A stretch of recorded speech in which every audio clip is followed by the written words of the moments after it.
Le Monde, le 25 septembre 2018.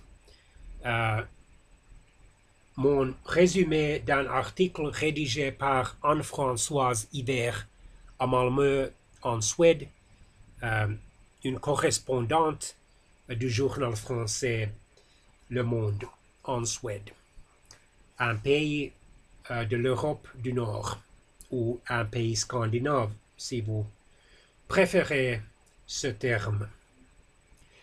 Le Parlement suédois démet la Première ministre social-démocrate. La coalition de centre-droit et de la droite populiste ont uni leurs voix mardi, le 25 septembre 2018, pour démettre le Premier ministre suédois, M.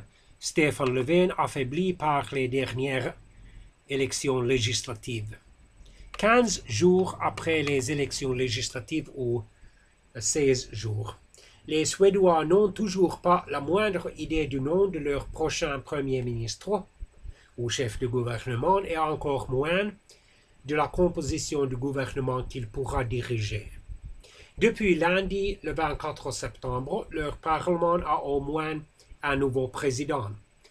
Le libéral conservateur Andreas Norlén, 45 ans, a battu son opposante social-démocrate Åsa Lindestam. Monsieur Norlén, ancien président de la commission des lois constitutionnelles au Riksdag, le Parlement suède, a été élu grâce aux voix des élus des démocrates de Suède, ou la droite populiste.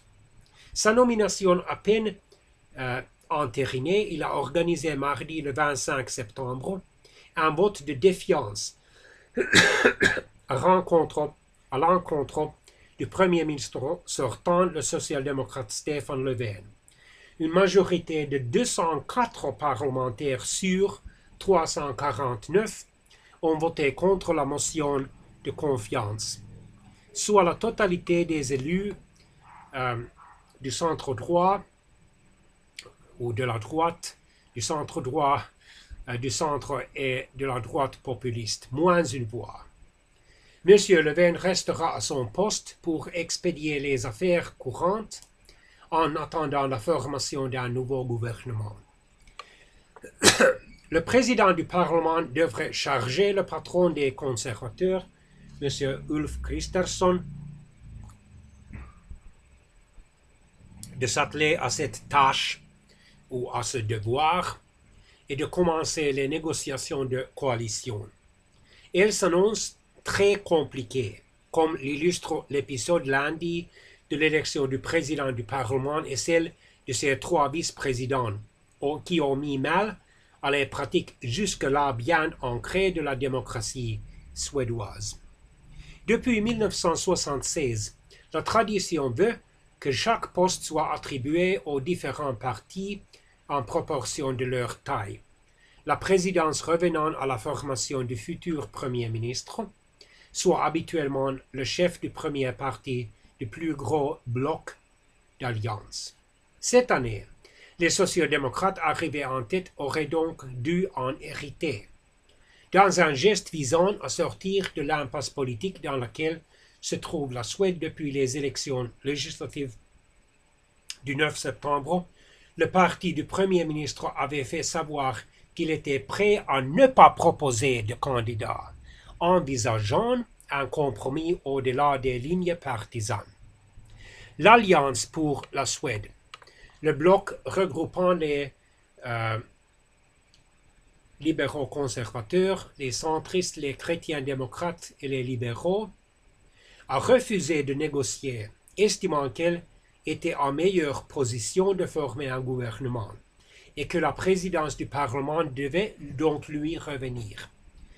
Les démocrates de Suède ont fait la même analyse à une différence près, constate le politologue M. Carl Dahlström. Ils ont décidé de soutenir Andreas Norlén en tant que le candidat conservateur libéral, pas candidat de l'Alliance.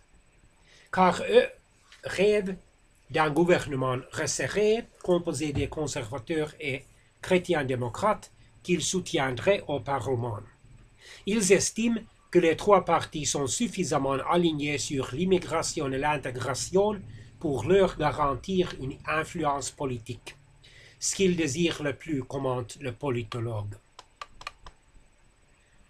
À en croire sa réaction indignée après les défaites successives de son candidat, M. Björn Söder, au poste de second puis de troisième vice-président, le chef de file de la droite populiste, M. Jimmie Åkesson, espérait un retour d'ascenseur. Lundi, le parti de gauche, composé des socialistes de la gauche et des anciens communistes en Suède, a présenté une candidate en face de celui qui, en juin 2018, avait provoqué une vive polémique en affirmant que ni les Juifs, ni les Samis, le peuple autochtone du nord de la Suède, n'étaient suédois. Madame ou mademoiselle Lotta Jonsson Fornarve a été élue grâce aux voix des Verts et des sociodémocrates. Les députés du centre droit ont voté blanc, à l'exception de 21 d'entre eux qui ont plébiscité Björn Söder en violation des instructions de leur direction.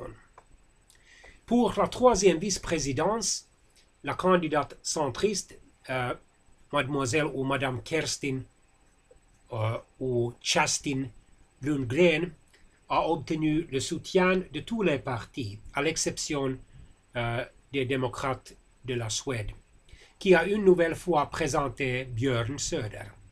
À la sortie, Jimmie Åkesson, enragé contre la faiblesse des libéraux et des conservateurs, et souligné que plus tôt les autres partis comprendront qu'ils doivent prendre en considération les démocrates de la Suède, plus facile ce sera de gouverner le pays et d'élire un premier ministre.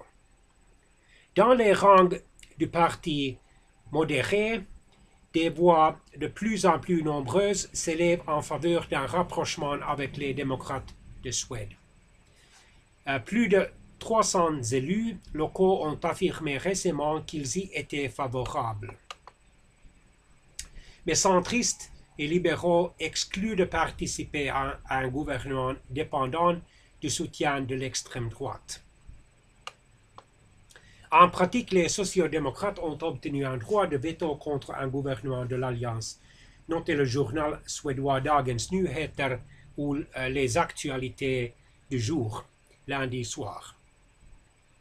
Le Premier ministre sortant, Stefan Löfven, a déjà fait savoir, cependant, qu'il y était opposé. « Je suis président du Parlement, je ne suis pas magicien », a prévenu Andreas Norlén lors de sa première conférence de presse, conscient de la tâche qui l'attend.